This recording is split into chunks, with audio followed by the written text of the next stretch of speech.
கவர்ச்சிக்கு முக்கியத்துவம் உள்ள காட்சிகளில் நடிக்க மறுப்பதால் ஹன்சிகாவின் வாய்ப்புகள் தமன்னாவுக்கு செல்கிறதாம்.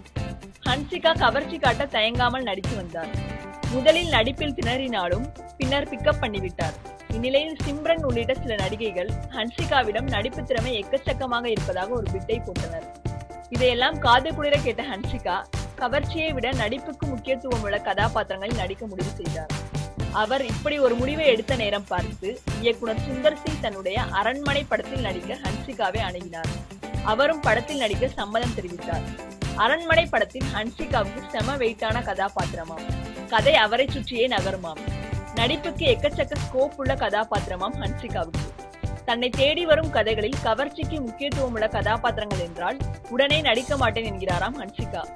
அரண்மனை ரிலீஸ் ஆனால் என் இமேஜே மாறிவிடும் என்று கூறி வருகிறாராம். வீரம் மூலம் கோலிவுட்டில் மறுபிரவேசம் செய்துள்ளார் தமன்னா. ஹன்சிகா கவர்ச்சி கதாபாத்திரங்களில் நடிக்க மறுப்பதால் அந்த வாய்ப்புகள் எல்லாம் தமன்னாவை தேடி செல்கிறதாம். ஹன்சிகாவை மனதில் வைத்து கதை எழுதிய இயக்குநர்கள் கூட அவற்றை தமன்னாவிடம் கூறி வருகிறார்களாம். வீரம் ஹிட்டானால் கோலிவுட்டில் தனது மார்க்கெட் பிக்கப் ஆகிவிடும் என்று எதிர்பார்த்து காத்திருந்த தமன்னாவுக்கு நல்ல பலன் கிடைத்துள்ளது. அவர் நேரம் தற்போது மிகவும் நல்ல நேரம்தான். எங்க சேனல் பிடிச்சிருந்தா மறக்காம சப்ஸ்கிரைப் பண்ணுங்க. நன்றி.